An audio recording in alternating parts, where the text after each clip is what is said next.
GearNetwork.com. The following is a presentation of the Gear Radio Network. What up? It's the Chris Caden. That's right. I am Chris Caden, and you are listening to the All Bets Are Off podcast. Bam!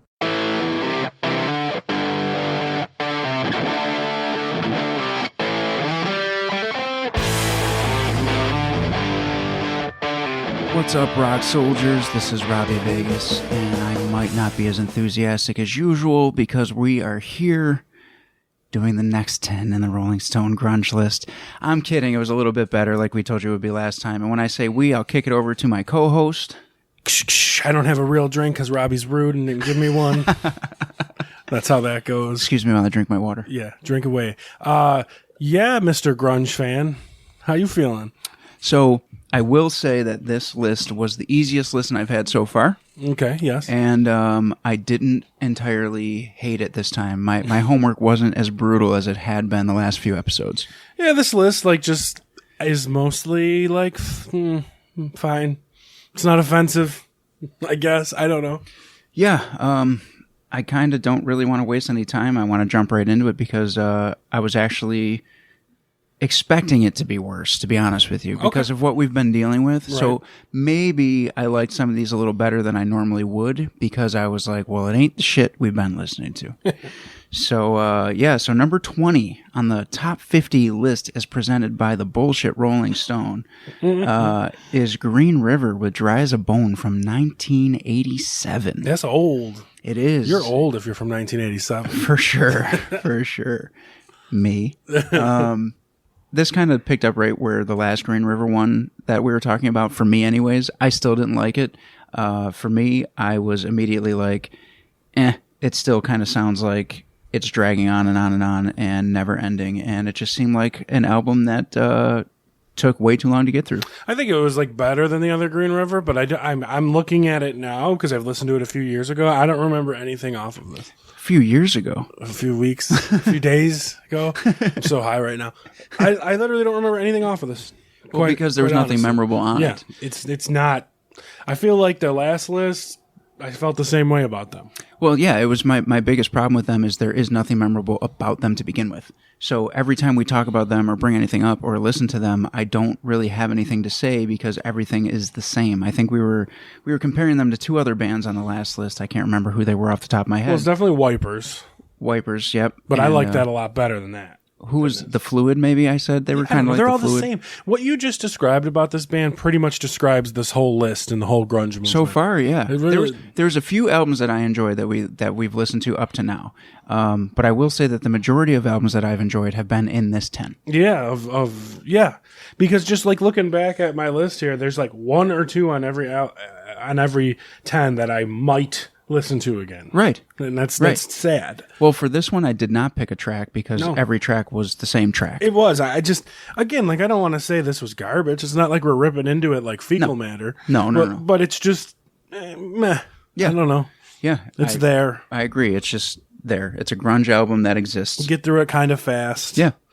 It's not catchy, but it's not garbage. So I feel like we could do better on this, but I also feel like they could do better, so it's their fault. I agree. Also, did you notice that out of these 10, every time I looked up the album to listen to, it was always the motherfucking deluxe edition that had 27 fucking tracks on it. Very much. I had to keep looking up the track listings for the original record to make sure I stopped at the right spot because I was like, why the fuck does every single one of these have a deluxe edition? Because most of these bands, I feel kind of just died out after 3 or 4 albums. So it's well, here is 27 demos of the one song because you're going to buy it because you're a grunge mark and we have no more music for you because most of our people are dead. Right. And it's the 10-year anniversary or whatever. And it's the 17-month anniversary. Yeah. Well, let's get into the next one, which was actually a soundtrack. And it was the soundtrack for the movie Singles, which is actually a really good movie.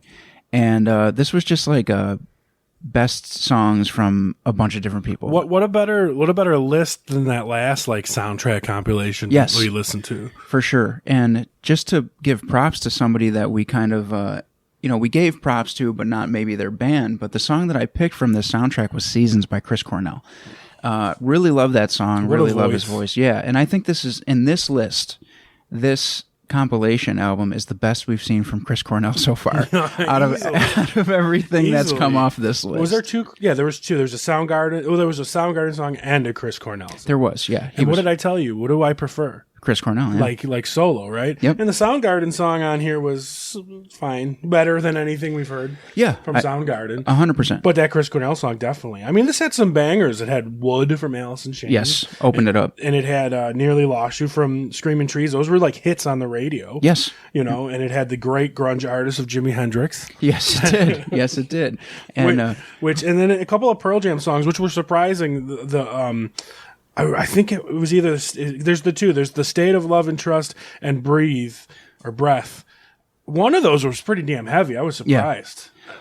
Also, too, since you're looking at the tracks right now, there's a song on there that I really enjoyed that I never heard before called "Dyslexic Heart." Well, I was going to say that both songs from Paul Westberg, "Dyslexic Heart" and "Waiting for Somebody." I think I've heard "Waiting for Somebody" before, but those songs were both really good. Yeah, I really like those two songs. That was my runner-up to the Chris Cornell track that I picked was "Dyslexic Heart." I thoroughly enjoyed that song. Yeah, both of those songs from Paul Westerberg, I want to listen to again. I'm pretty sure that I favorited them in my Spotify and everything because I liked them that much. I definitely added them to just my library. Like, I will listen to those again for sure. And I don't think I've said that very much in these breakdowns that we've been doing for this list. So yeah, and then a couple other bands that we've already heard. Mother Love Bone was on here. Yep. Screaming Trees, which is coming up. Smashing Pumpkins. Yep. And what am I missing? Mudhoney was on here. Yeah, it was kind of like a greatest hits compilation or, something along those lines. And when did this album come out? 1992. So that's early. Yeah. I mean, that's like that sweet spot of just after Nirvana blew up. Yeah, and it was right as, the last hair bands were doing their last big tour. Yeah. Was right around then. Have you ever seen the movie Single? I have. Is it good? It's very good. Okay. Yeah, I have not. I thoroughly enjoyed that movie, to be honest with you. If you were listening to me, I said that as soon as I said this was from the Single soundtrack, and it's a great movie. Okay, well, I don't pay attention to you. Why would I listen to you? This is my show. All right, moving on to number 18. Did I say that was 19? I don't know if I said that. Yeah, now we know. Now we know. It was number 19. So number 18 was Mad Season is what I tried to say. You got there eventually. The album is called Above from 1995, so late in the grunge movement. Like pretty much on its way out. I mean, and it's sad to say that's only 3 years.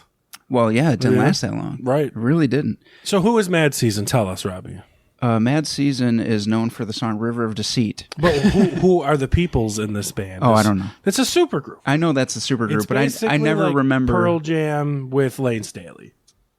Is that what it is? I'm pretty sure it's McCready, and I don't know if Stone's in it, but I'm pretty sure it's Lane Staley and McCready from Pearl Jam.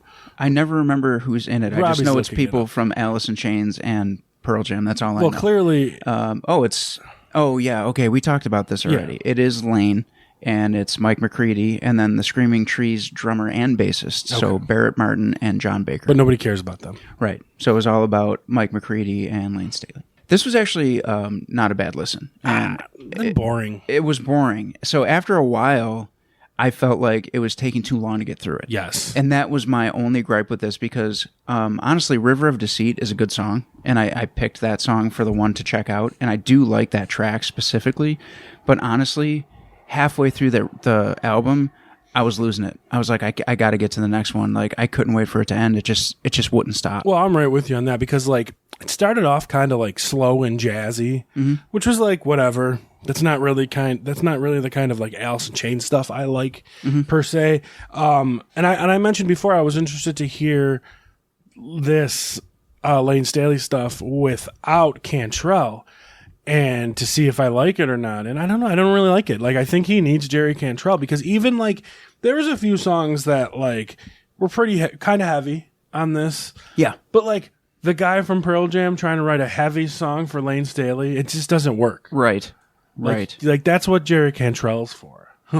So like, I don't know. I just was feeling like when I was hearing those heavy songs, when the slow songs on, I'm like, yeah, this is boring. Lane sounds fine.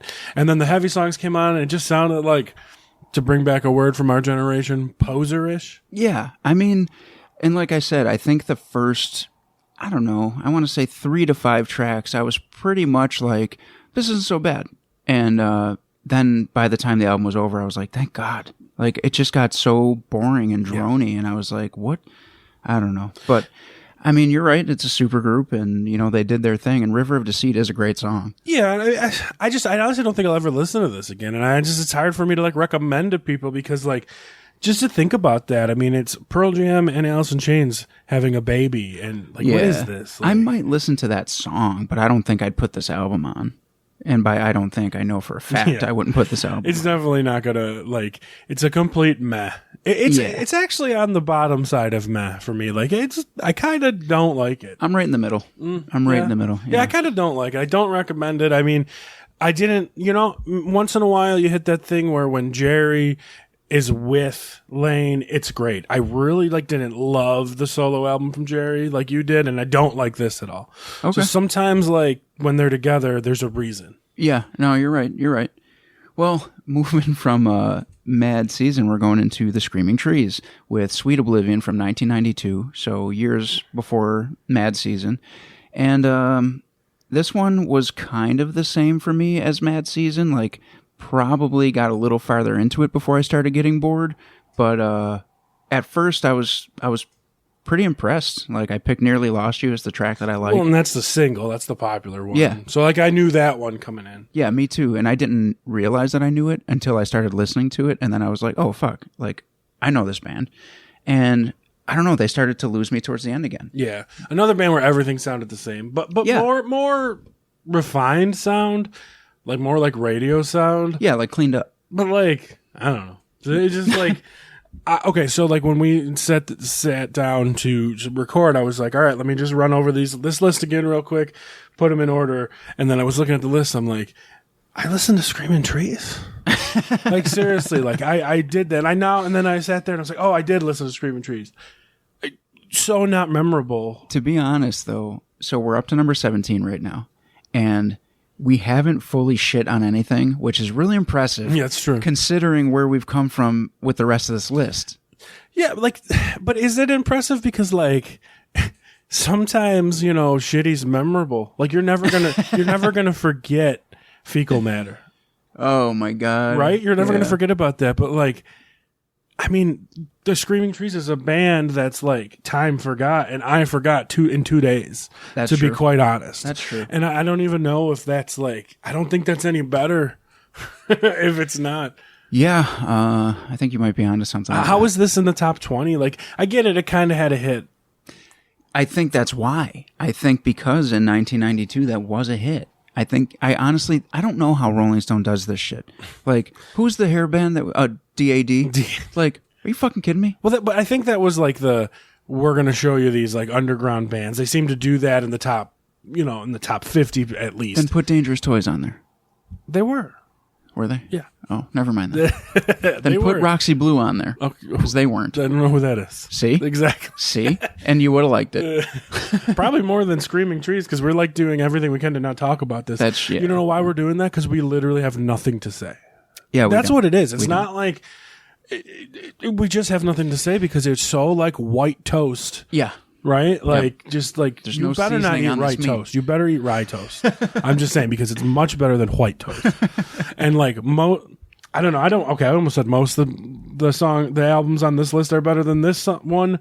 That's probably not true. But in this 10, yes. There's a lot of middle of the road stuff. Yeah, it's going very on. meh. Yeah. And it's sad because we're not in the middle of the list. We're getting towards the top. Yes, we're getting into what should be the heavy hitters right now. We're in the top 20. I literally have nothing to say about Mad Season. I'm sorry. Screaming Trees. Whatever.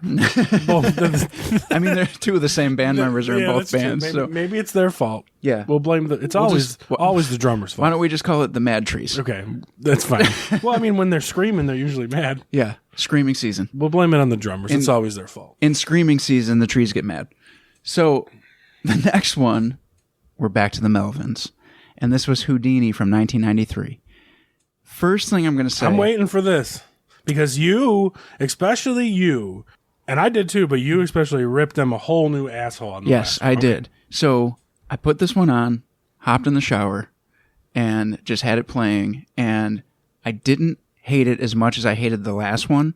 It sounded more cleaned up, if that makes sense. I thought this one was way better. Well, here's what threw me off is I'm sitting there and all of a sudden I catch, am I listening to Kiss? I'm like, my playlist must have switched over. And I thought that I hit just like a shuffle and I heard Going Blind. Yep. And I was like, what is going on? And then I heard him start singing it and I was like, this version is not bad. No. And I would have judged the shit out of it because I love that song. So when I heard it, and it's the song I picked for people to check out, and I actually enjoyed their version of this song. And I honestly hated them in the last list. I agree. Like I like the Going Blind cover. It's missing a couple things that I like, but in general, this album, like when I put it on, I was like, here we go. And I put it on and like I was grooving through it. It's like you said, much cleaned up. It's just, it seems to be much focused, much more focused. Yeah. And the sound. I think that's where I kind of went with it was, I don't know if they had, I don't know if they were just more seasoned or like a better producer or not what. a mad season. Not a mad season or a screaming tree. Thank God. But they definitely impressed me. Yes, this was much.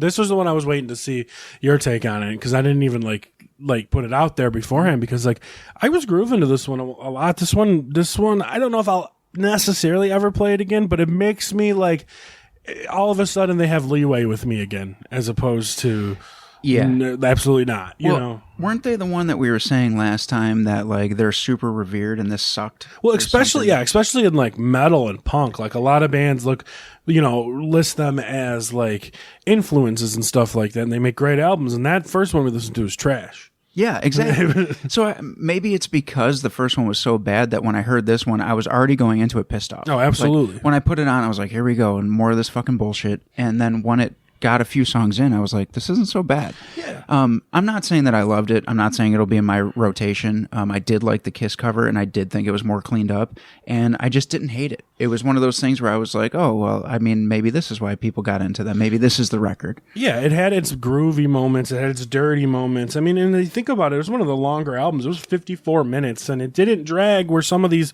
40-minute albums drag. Yeah. So, like, it started to drag a little bit towards the end. It did. But, like, it took a long time to get there. It was groovy. It had a lot of, like, I don't want to say, like, groove metal, but, like, groove metal elements, like stuff like Helmet would do and things like that. Mm-hmm. And it's just, like, I don't know. This was probably my biggest surprise of this 10 because the hatred I had for that last album. Yeah, I hated it. And coming into this, like, I can say I liked this. I don't know if I said the year or not, but this one came out in 93, and you can tell it's a lot different than the last one. It just is, you know. I recommend people checking it out. I do. Yeah. I mean, it's probably, this might be one of the best albums I heard that I didn't know anything off of going into it. You know what I mean? Like, there's a lot of popular songs, you know, that we've listened to, but I knew none of these, and this was one of the best up there with like the Gits. I really like the Gits from earlier. Yeah, I forgot about that. But this was one of them that I knew nothing on, and I was like impressed. Oh, Neil Young rock too. Damn it. Yes. Fucking Neil Young. There's a few surprises on this list, and I think, maybe not as much as you for this one, because like I said, I liked it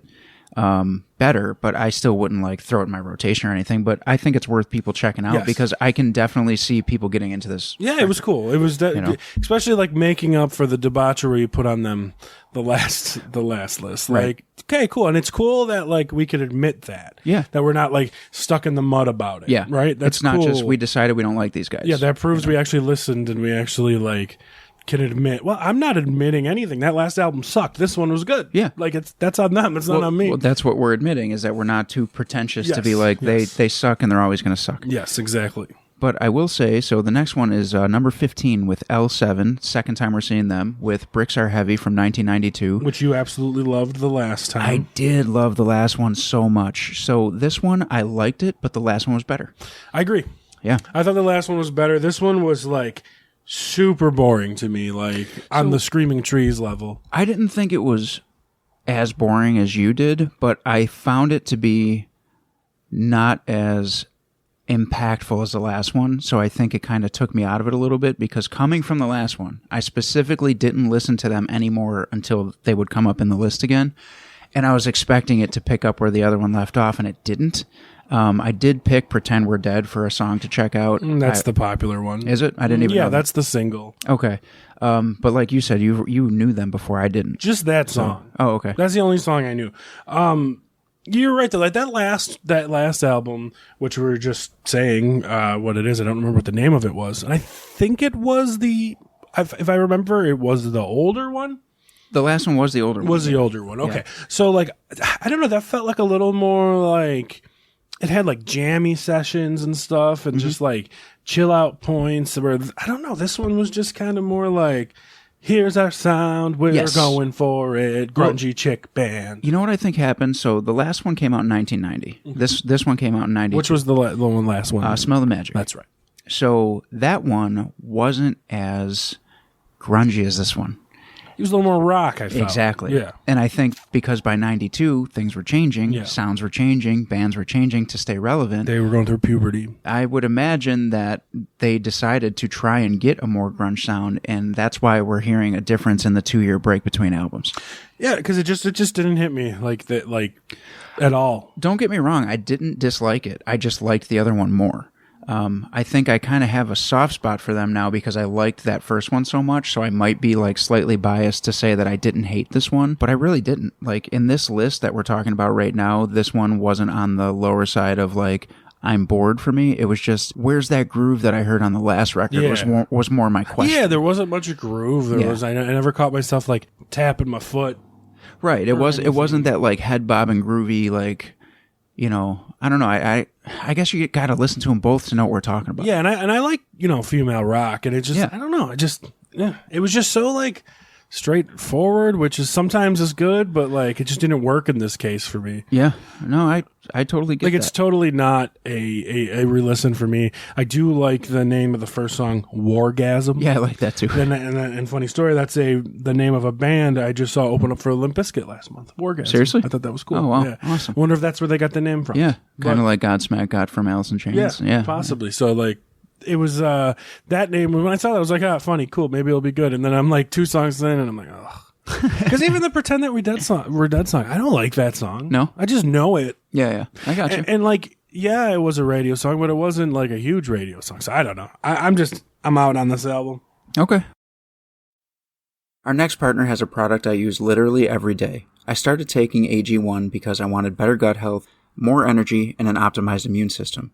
I was also struggling to take in all of the calories and nutrients that I needed in a day with all of the training that I do for professional wrestling. But I'll tell you what, you want to know what this stuff is? With 1 scoop of Athletic Greens, you're absorbing 75 high-quality vitamins, minerals, whole food source superfoods, probiotics, and adaptogens to help you start your day right. This special blend of ingredients supports your gut health, your nervous system, your immune system, your energy, recovery, focus, and aging. So why do I personally consume it? It's easy for me to take care of my body with a scoop of Athletic Greens. It benefits the lifestyle that I live, being in the gym all the time, being on the road, being at shows. It helps me feel better, and it helps me mentally feel like I'm doing my part in taking care of my health. I bring it with me everywhere I go, just throw it in my bag and take it on the road. It's lifestyle friendly, whether you eat keto, paleo, vegan, dairy-free, or gluten-free, and contains less than 1 gram of sugar. No GMOs, no nasty chemicals or artificial anything while still tasting good. It helps you sleep better, helps your recovery, mental clarity, and alertness. Athletic Greens uses the best of the best. And the price? It costs you less than $3 a day. You're investing in your health, and it's cheaper than your cold brew habit. It's cheaper than getting all the different supplements yourself. You're investing in an all-in-one nutritional insurance. Athletic Greens has over 7,000 5-star reviews and is recommended by professional athletes. For every purchase, AG1 donates to organizations helping to get nutritious food to kids in need, including No Kid Hungry here in the U.S. In 2020, AG donated over 1.2 million meals to kids. So right now it's time to reclaim your health and arm your immune system with convenient daily nutrition. It's just 1 scoop in a cup of water every day. That's it. No need for a million different pills and supplements to look out for your health. To make it easy, Athletic Greens is going to give you a free 1-year supply of immune-supporting vitamin D and 5 free travel packs with your first purchase. All you have to do is visit athleticgreens.com/emerging. Again, that is athleticgreens.com/EMERGING to take ownership over your health and pick up the ultimate daily nutritional insurance. Well, we're moving on to number 14, which is one of our heavy hitters that we got to talk about, which is Alice in Chains with Facelift. Who? Alice in Chains. Tire up. 1990 this came out. So fun fact before we even get going, Alice in Chains was on tour opening up for Poison. Like, how crazy is that? Just really think about the changing of the times at that point. Well, they were, I mean, it's no secret that before they took the grunge and heavier route, they were a hair metal band. Yeah, I mean, maybe not as much of that sound as, other hair metal bands, but yes, for sure. That's what they were. Like them, Weezer was a hair metal band. Pantera. Yeah, Pantera was great, actually. Yeah, right. But like, yeah, then you actually it was easier to just change. Yeah. Because like, there was no interwebs. Right. Right. Also, Ozzy Osbourne went on record to say that Facelift is one of his favorite rock/metal albums of all time. Because they did tour and open up for him during this period. So, he kind of took them under his wing there. A little after this, I think it was the No More Tears tour. Is that what it was? Like 91. Yeah. So right around this time. He might have still been on support for this one, or Jar of Flies. There's a lot of hits on this one. Obviously, the ones that I picked would be Sea of Sorrow and Man in the Box. But those, of course, We Die Young is a great song, too. It is. Yeah. And that's the opening track. Yeah. Like, way to kick off your album. Yeah, I like this album. They were always the band, like, I wasn't sure on, because they've always seemed, like, lost to me, meaning, like, and I think it's because of that Jar of Flies EP, of, like, are they a heavy band or are they a slow band? Because, like... Both. Well, quite honestly, like, our local radio channel, The Edge, like, one of their biggest, most played songs was probably the acoustic Heaven Beside You. Yes. Like, that's not a rock song. You know what I mean? It's not a rockin' tune like the unplugged version. Or was it unplugged or was it just the studio? Either way. It's not like, I don't know. So, like, to me, I always got a bad taste in my mouth over those acoustic things. And I know that's what everyone was going through at the time. Like, even Poison, even Great White, bands like that were doing the unplugged things. So, like, I always kind of, like, jumble these. But listen to this album. Like, it's nothing like I'm doing backflips over, but, like, great, straightforward, heavy album. It's just like that slow, chuggy heaviness, And I like, growing up, I always liked Alice in Chains, STP, Pearl Jam, Nirvana, like the big ones. And I always tended to drift more into Alice in Chains, like, as I was getting older. Because they do heavy the best. Yeah, exactly. And they don't do necessarily catchy the best. Right. So when you're younger, you go towards the catchy side. Right. Exactly. They easily do heavy the best. Yep. And I'll explain that more on a later album. But I don't know. Alice in Chains is a band that I like more and more now as I'm getting older, for sure. Yeah. I think me too, because obviously you probably remember when we were younger, I loved Nirvana. But then we get it. Getting older, I was like, well, Alice in Chains is kind of the way, and as far as grunge music goes, But we've also had the discussion that those bands are nothing similar, so why are they considered the same type of band? Right, I know. I mean, same thing. Like, let's talk just real quick. Alice in Chains, Nirvana, Pearl Jam, Smashing Pumpkins, Soundgarden, STP, all sound different. The big six, I would say. Those are the big six, right? Yeah. None of them are similar. No. In any aspect. Maybe you can be similar with, like, certain STP and Pearl Jam, but that's, like, it. Now, this list, here's something I wanted to bring up for you, because you said that, maybe we get grunge and alternative confused. Yes. I heard a lot of alternative in this list. Well, I would say, I'm glad you said that, because I was going to say, like, I would think that Screaming Trees is more alternative. Yeah, that's what I'm saying. Even Mad Season. How is it I nearly lost you not any different than, like, Left You Far Behind? That's what I'm saying. Like, I heard a lot of stuff that sounded like... it's worse. I heard a lot of stuff that sounded like Candlebox, and some stuff that even sounded like the Gin Blossoms. Yeah. So if we're going to allow... I think the two biggest, like, omissions, but I don't think they're grunge. Well, that's the thing, though. If they're not grunge, then some of these albums aren't either. Maybe just like two. Because if you think about it, a lot of this stuff, the stuff from Candlebox and the stuff from Gin Blossoms is so much better than 90% of what we've listened to on this list. I agree, but a band like Live would fit in this list that we're talking about right now. I could see Live in here. Maybe. Just saying. But I mean, Pearl Jam doesn't fit. The line seems to be blurred. Yeah, it does. So. It's not. It just seems like to be considered grunge, you had to be from Seattle. That's what it seemed like, right? Like, this is the movement. You have to wear flannels around your waist and be from Seattle. And if that's the only credentials, then... Which, to be fair, wasn't much different from the hair band scene, except you had to have your hair high, wear eyeliner, and be on the Sunset Strip.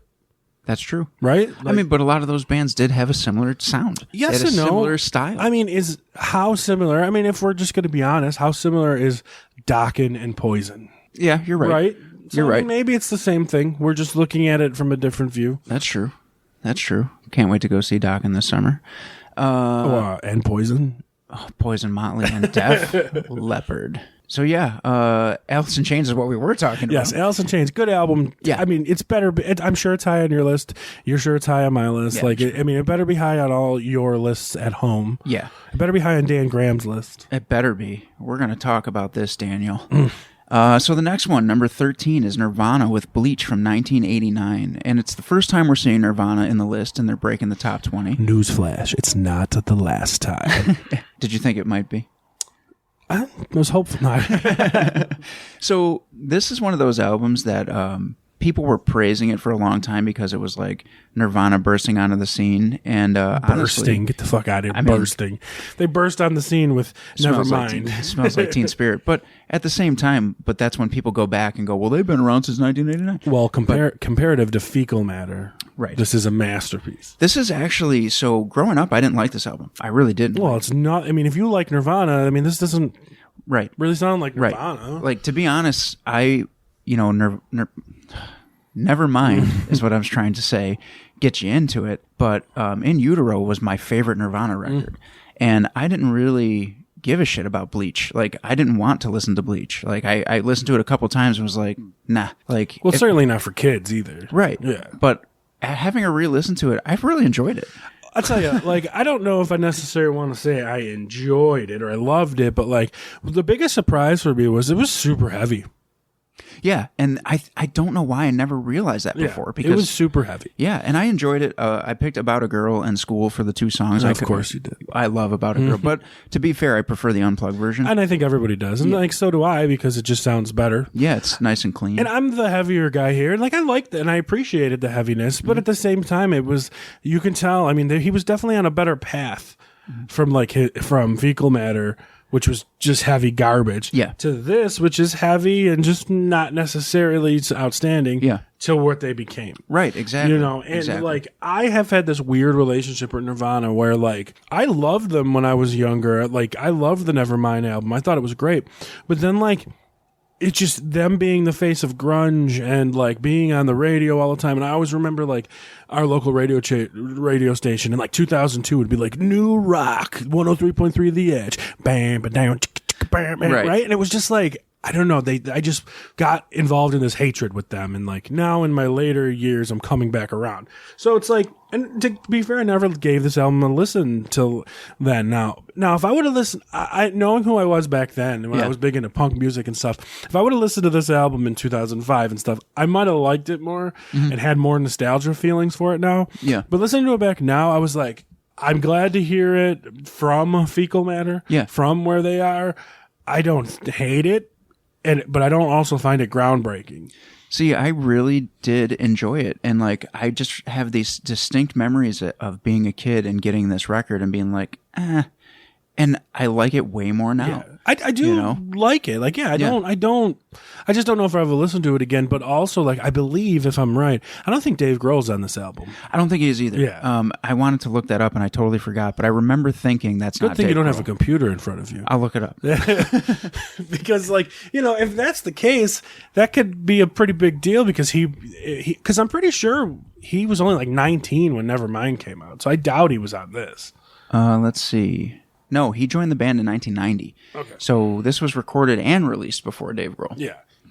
So he brought a different feel and a different, I mean, obviously a better drummer. People don't give Dave Grohl enough credit for drums. No. He's a great drummer. Yeah. Fantastic. He was one of my favorites when I was younger. And, like, you know, given his career, you know, he has like a rock and a pop sensibility. So, like, as much as maybe whoever was producing Nevermind in Utero, I think Dave Grohl had a lot to do with that. Yeah, I would have to agree. And Dave Grohl is like one of the last great rock stars. But only. Yeah, only, yeah.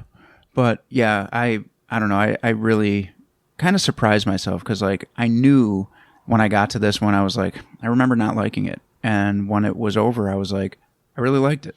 I think I was expecting to not like it more than I did. Yeah. I do want to listen to it again because I did listen to it in like a big listen of all these albums at once, but like it still stuck out to me more than the other ones, and maybe I just got to give it another chance to actually like it more. But I'm not sitting where I was 10 years ago of like Nirvana sucks. I'm not there anymore. Yeah. So I'm more open to it. I want to like it. I wanted to like it. Yeah. And then maybe I did, but maybe I just got to do it again but really what stuck out, I've already said it once, is it was pretty damn heavy. So like you metal guys out there that hate Nirvana, like I'm not saying you're going to listen to this and you're going to be banging your head, but like it was definitely groovy and heavy. Yeah, they changed a lot after this, and we're kind of on a roll right now because we went from Alice in Chains to Nirvana, and now up next we have the Smashing Pumpkins with Siamese Dream from 1993 at number 12.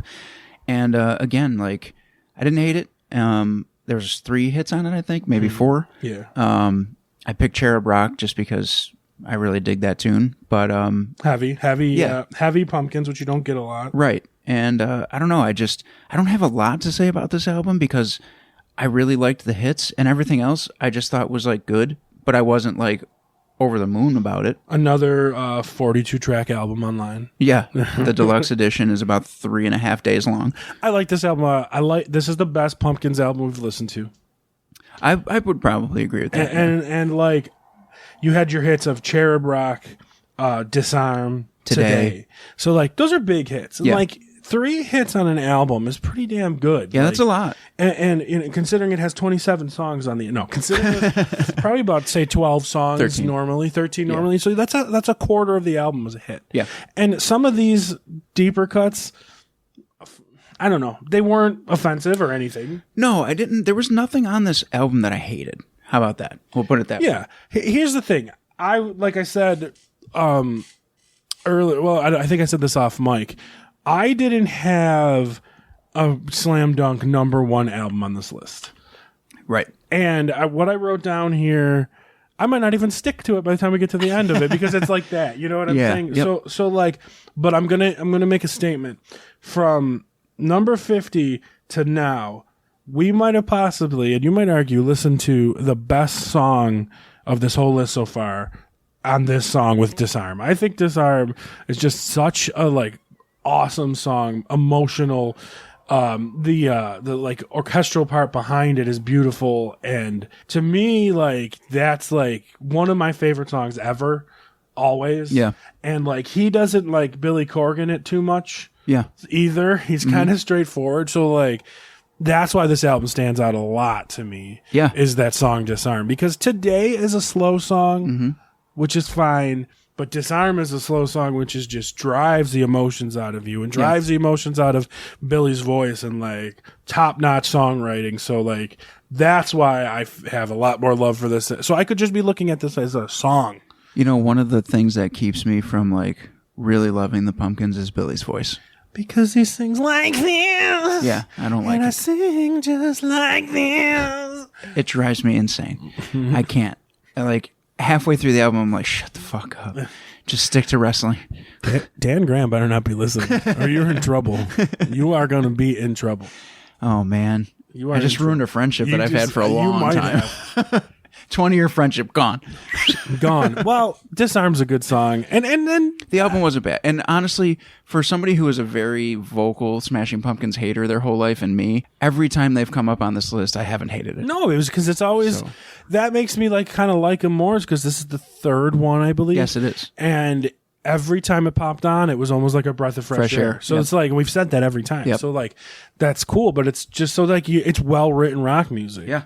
But like, Disarm is like the outstanding track of like the grunge era almost for me. Okay. So, I mean, that's fair. So we have one more to talk about before we're done here, and it's STP with Core. And this is the 2nd time we're seeing STP on the list. And this is another one that I owned growing up. So I guess I did own Who didn't? A decent amount of these top grunge bands albums. But this came out in 1992. And I feel like a lot of the stuff we've talked about today came out around the same time. 48 songs on Spotify. Yes. Yep.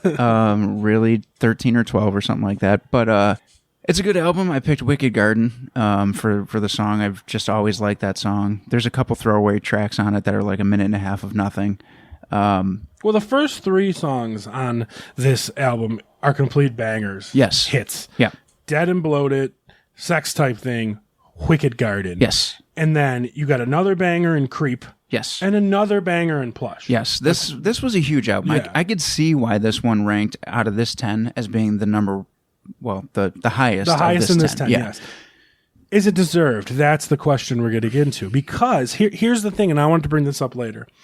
Now, while I do like these songs, and I do like when they go heavy, especially like Dead and Blooded, Sex Type Thing, those are great fucking songs. Great songs, yeah.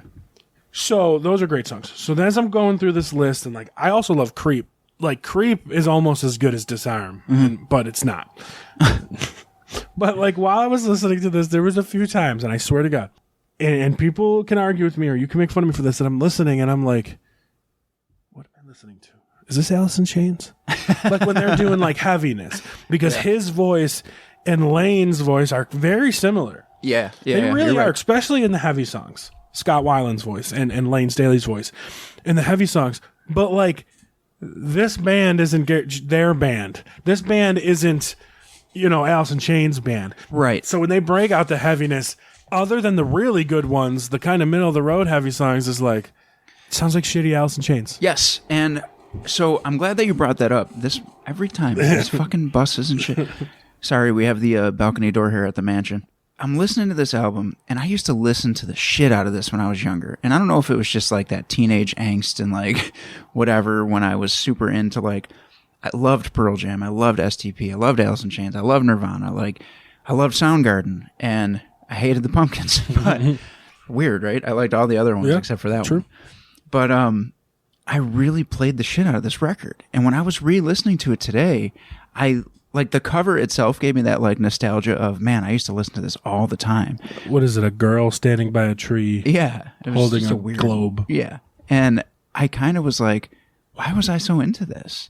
Like this, like you said though, the bangers are Well, first of bangers. all, half of the album was on the radio. Right. That's a big deal. But like you said, the bangers were bangers. But everything in between, I was like, nah. And it kind of like took the wind out of my sails a little bit. Well, here's where I am. I don't think we've listened to a Pearl Jam album yet, but we've listened to about all the other, big ones. I think the A&R departments and the talent scouts or whatever, the record companies during this era did a really good fucking job, because the big bands seem to be the good bands. Yeah. And their big songs seem to be the good songs. Right. I have barely found a deep cut where I'm like doing backflips over. Whether it's from an unknown band or one of the deep cuts from one of the big bands. Right. There's not been one like album track. Right, which is crazy because when we were doing the new metal and the hair metal breakdowns, we were saying this deep cut is great, listen to this song. This deep cut is great, listen to this song. We haven't said that one time. So does that mean the bands weren't necessarily writing good tunes, or the company, the record company stuff, were doing a better job of finding what was good? It's hard to say because there's a lot of shit. Yeah. There's a lot of shit in this list. Yes. But that's why those bands are big, and to have those bands be the biggest and their biggest songs being the best, like, is it that they did a good job, or is it that we were so brainwashed from the radio? Yeah, I mean, I guess that could be still true to too. this day, you throw on the local radio, you're gonna hear Alice in Chains. Yeah, you're right. You're gonna hear Free Sounds, give it, dip it, dip it, double, hammer, hammer. Yeah, you're right.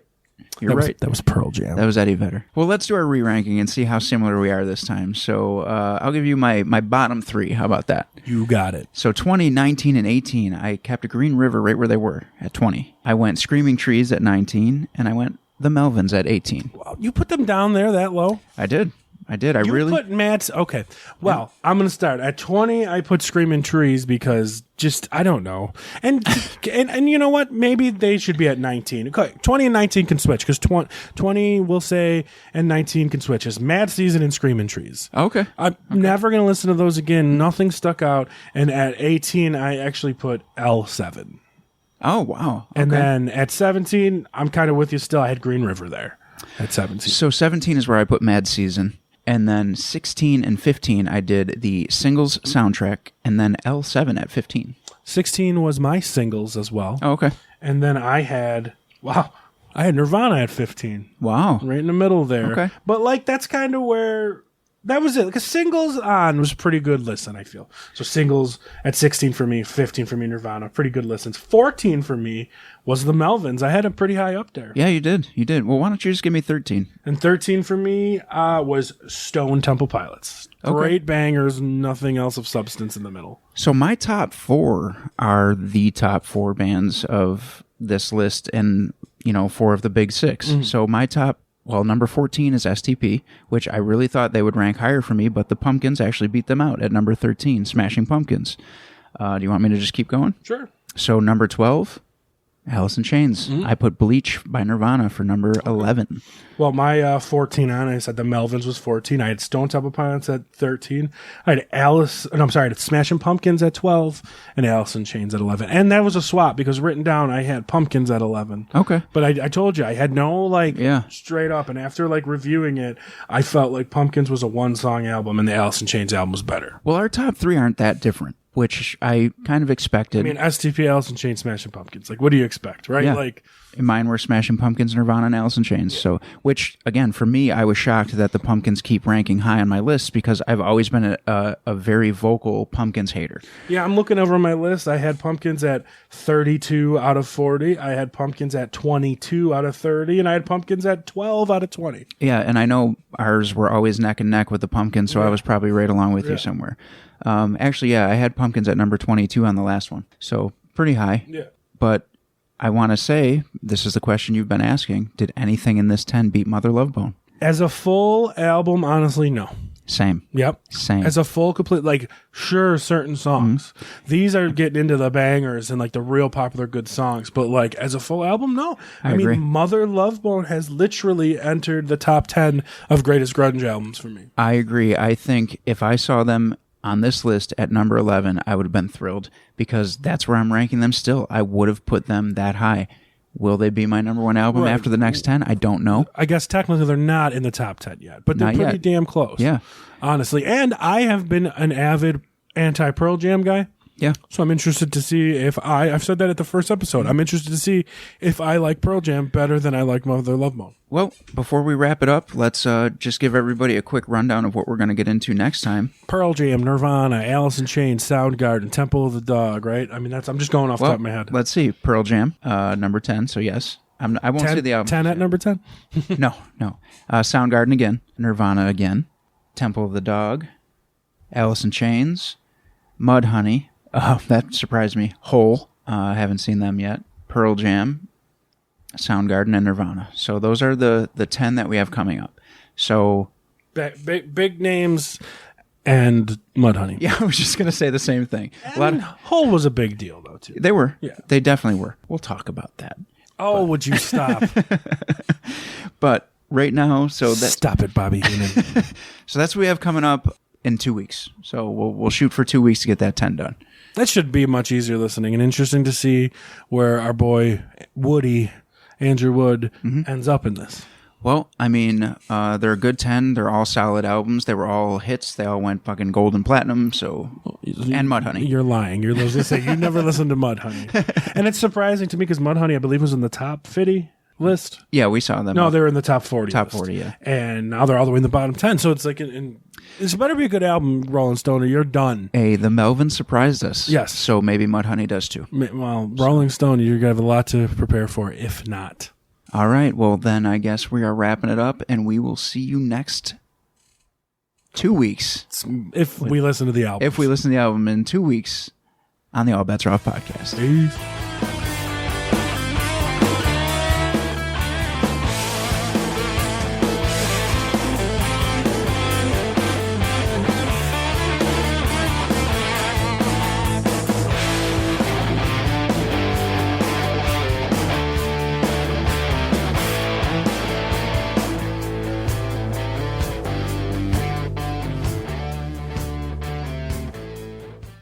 The preceding presentation has been brought to you by the Gear Network.